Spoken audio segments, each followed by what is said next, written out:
भगवान की आंखों में आंसू। एक गांव में एक निर्धन जुलाहा दंपति रहते थे।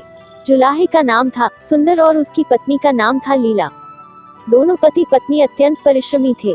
सारा दिन परिश्रम करते, सुंदर सुंदर कपड़े बनाते, किंतु उनको उनके बनाए वस्त्रों की अधिक कीमत नहीं मिल पाती थी। दोनों ही अत्यंत संतोषी स्वभाव के थे। जो मिलता उसी से संतुष्ट होकर एक टूटी फूटी झोपड़ी में रहकर अपना जीवन निर्वाह कर लेते थे। वह दोनों भगवान श्री कृष्ण के परम भक्त थे। दिन भर के परिश्रम के बाद जो भी समय मिलता उसे दोनों भगवान के भजन कीर्तन में व्यतीत करते। सुंदर बाबा के पास एक तानपुरा और एक खड़ताल थी। जब दोनों मिलकर भजन गाते तो सुंदर तानपुरा बजाता और लीला खड़ताल।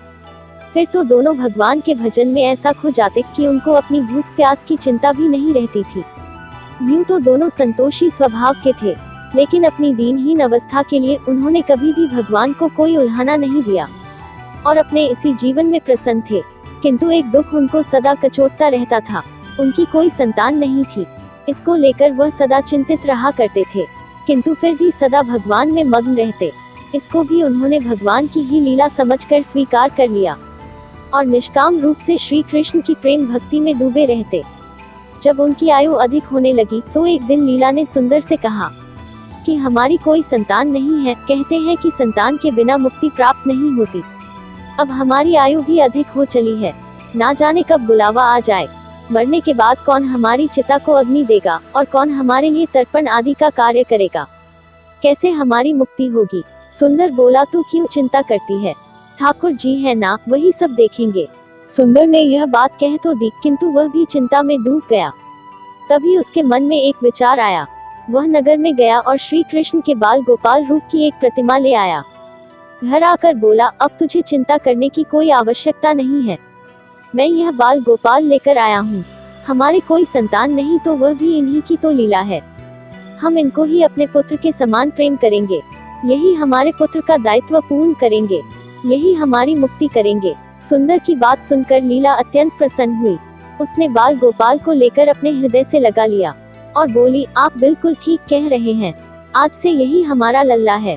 दोनों पति पत्नी ने घर में एक कोना साफ करके वहां एक स्थान बनाया और एक चौकी लगाकर उस पर बाल गोपाल को विराजित कर दिया। तब से जुलाह दंपति का नियम हो गया। वो प्रतिदिन बाल गोपाल को स्नान कराते, उनको धुले वस्त्र पहनाते, अपनी संतान की तरह उनको लाड़ लड़ाते, उन्हीं के सामने बैठकर भजन कीर्तन करते और वही सो जाते। जुलाहा अपने हाथ से बाल गोपाल के लिए सुंदर सुंदर वस्त्र बनाता और उनको पहनाता। इसमें उसको बड़ा आनंद आता। धीरे धीरे दोनों बाल गोपाल को अपनी संतान के समान ही प्रेम करने लगे।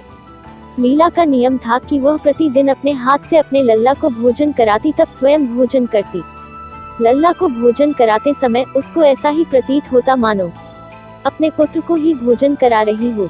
उन दोनों के निश्चल प्रेम को देखकर करुणा निधान भगवान अत्यंत प्रसन्न हुए और उन्होंने अदृश्य रूप में आकर स्वयं भोजन खाना आरंभ कर दिया। लीला जब प्रेम पूर्वक बाल गोपाल को भोजन कराती तो भगवान को प्रतीक होता मानो वह अपनी माँ के हाथों से भोजन कर रहे हैं। उनको लीला के हाथ से प्रेम पूर्वक मिलने वाले हर कौर में माँ का प्रेम प्राप्त होता था। लीलाधारी भगवान श्री कृष्ण स्वयं माँ की उस प्रेम लीला के वशीभूत हो गए, किंतु लीला कभी नहीं जान पाई कि स्वयं बाल गोपाल उसके हाथ से भोजन करते हैं। एक दिन कार्य बहुत अधिक होने के कारण लीला बाल गोपाल को भोजन कराना भूल गई। गर्मी का समय था, भरी दोपहरी में दोनों पति पत्नी कार्य करते करते थक गए और बिना भोजन किए ही सो गए। उनको सोए हुए कुछ ही देर हुई थी कि उनको एक आवाज सुनाई दी, माँ बाबा मुझको भूख लगी है। दोनों हड़बड़ा कर उठ गए। चारों ओर देखा आवाज कहाँ से आई है, किंतु कुछ दिखाई नहीं दिया। तभी लीला को स्मरण हुआ कि उसने अपने लल्ला को भोजन नहीं कराया। वह दौड़कर लल्ला के पास पहुंची तो देखा कि बाल गोपाल का मुख कुमलाया हुआ है।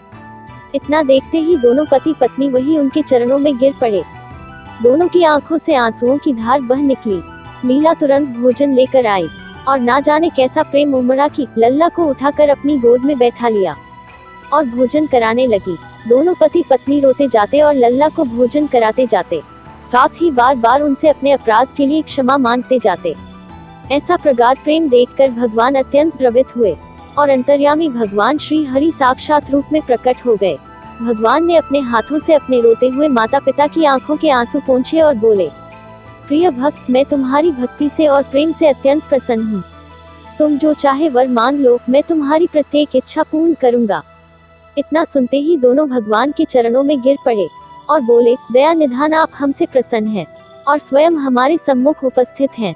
हमारा जीवन धन्य हो गया, इससे अधिक और क्या चाहिए। इससे अधिक किसी भी वस्तु का भला क्या महत्व हो सकता है।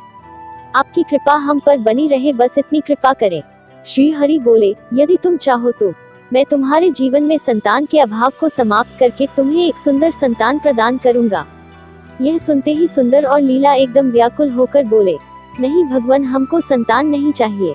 उसका उत्तर सुनकर भगवान ने पूछा, किंतु क्यों?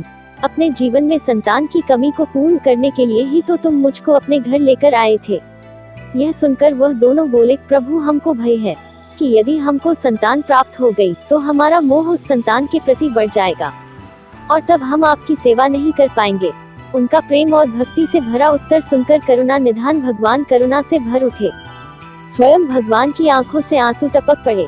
वह बोले, हे मैया बाबा, मैं यहाँ आया था आपके ऋण को उतारने के लिए, किंतु आपने तो मुझको सदा सदा के लिए अपना ऋणी बना लिया। मैं आपके प्रेम का यह ऋण कभी नहीं उतार पाऊंगा। मैं सदा सदा तुम दोनों का ऋणी रहूंगा। मैं तुम्हारे प्रेम से अत्यंत प्रसन्न हूँ।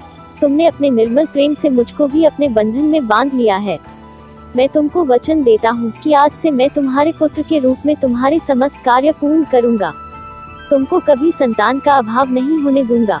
मेरा वचन कभी असत्य नहीं होता। ऐसा कहकर भक्तवत्सल भगवान बाल गोपाल की प्रतिमा में विलीन हो गए। उस दिन से सुंदर और लीला का जीवन बिल्कुल ही बदल गया। उन्होंने सारा काम धंधा छोड़ दिया और सारा दिन बाल गोपाल के भजन कीर्तन और उनकी सेवा में व्यतीत करने लगे। उनको ना भूख सताती थी, ना प्यास लगती थी। सभी प्रकार की इच्छाओं का उन्होंने पूर्ण रूप से त्याग कर दिया। सुंदर कभी कोई कार्य करता तो केवल अपने बाल गोपाल के लिए सुंदर सुंदर वस्त्र बनाने का। उनके सामने जब भी कोई परेशानी आती, बाल गोपाल तुरंत ही एक बालक के रूप में उपस्थित हो जाते और उनके समस्त कार्य पूर्ण करते। वह दंपति और बालक गांव भर में चर्चा का विषय बन गए, किंतु गांव में कोई भी यह नहीं जान पाया कि वह बालक कौन है, कहां से आता है और कहां चला जाता है। धीरे धीरे समय बीतने लगा। जुलाहा दंपति बूढ़े हो गए, किंतु भगवान की कृपा उन पर बनी रही। अब दोनों की आयु पूर्ण होने का समय आ चला था।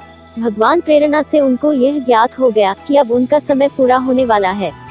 एक दिन दोनों ने भगवान को पुकारा। ठाकुर जी तुरंत प्रकट हो गए और उनसे उनकी इच्छा जाननी चाहिए। दोनों भक्त दंपति भगवान के चरणों में प्रणाम करके बोले, हे नाथ, हमने अपने पूरे जीवन में आपसे कभी कुछ नहीं मांगा। अब जीवन का अंतिम समय आ गया है, इसलिए आपसे कुछ मांगना चाहते हैं। भगवान बोले, मी संकोच अपनी कोई भी इच्छा कहो। मैं वचन देता हूँ कि तुम्हारी प्रत्येक इच्छा को पूर्ण करूँगा। तब बाल गोपाल के अगाध प्रेम में डूबे उस वृद्ध दंपति ने कहा, हे नाथ, हमने अपने पुत्र के रूप में आपको देखा और आपकी सेवा की। आपने भी पुत्र के समान ही हमारी सेवा करी है। अब वह समय आ गया है जिसके लिए कोई भी माता पिता पुत्र की कामना करते हैं। हे दीनबंधु, हमारी इच्छा है कि हम दोनों पति पत्नी के प्राण एक साथ निकले। और हे दया निधान, जिस प्रकार एक पुत्र अपने माता पिता की अंतिम क्रिया करता है और उनको मुक्ति प्रदान करता है, उसी प्रकार है परमेश्वर, हमारी अंतिम क्रिया आप अपने हाथों से करें और हमको मुक्ति प्रदान करें। श्री हरि ने दोनों को उनकी इच्छा पूर्ण करने का वचन दिया और बाल गोपाल के विग्रह में विलीन हो गए। अंत में वह दिन भी आ गया जब प्रत्येक जीव को यह शरीर छोड़ना पड़ता है। दोनों वृद्ध दंपति बीमार पड़ गए। उन दोनों की भक्ति की चर्चा गांव भर में थी, इसलिए गांव के लोग उनका हाल जानने उनकी झोपड़ी पर पहुंचे, किंतु उन दोनों का ध्यान तो श्री हरि में रम चुका था। उनको नहीं पता कि कोई आया भी है। नियत समय पर एक चमत्कार हुआ। जुलाहे की झोपड़ी एक तीव्र और अलौकिक प्रकाश से भर उठी। वहां उपस्थित समस्त लोगों की आंखें बंद हो गई। किसी को कुछ भी दिखाई नहीं पड़ रहा था। कुछ लोग तो झोपड़ी से बाहर आ गए, कुछ वहीं धरती पर बैठ गए। श्री हरि अपने दिव्य चतुर्भुज रूप में प्रकट हुए। उनकी अप्रतिम शोभा समस्त सृष्टि को आलोकित करने वाली थी। वातावरण में एक दिव्य सुगंध भर गई। अपनी मंद मुस्कान से अपने उन भक्त माता पिता की ओर देखते रहे। उनका यह दिव्य रूप देखकर दोनों वृद्ध अत्यंत आनंदित हुए। अपने दिव्य दर्शनों से दोनों को तृप्त करने के बाद करुणा निधान, लीलाधारी, समस्त सृष्टि के पालनहार श्री हरि वहीं उन दोनों के निकट धरती पर ही उनके सिरहाने बैठ गए। भगवान ने उन दोनों भक्तों का सर अपनी गोद में रखा, उनके शीश पर प्रेम पूर्वक अपना हाथ रखा, तत्पश्चात अपने हाथों से उनके नेत्र बंद कर दिए। तत्काल ही दोनों के प्राण निकलकर श्री हरि में विलीन हो गए। पंचभूतों से बना शरीर पंचभूतों में विलीन हो गया।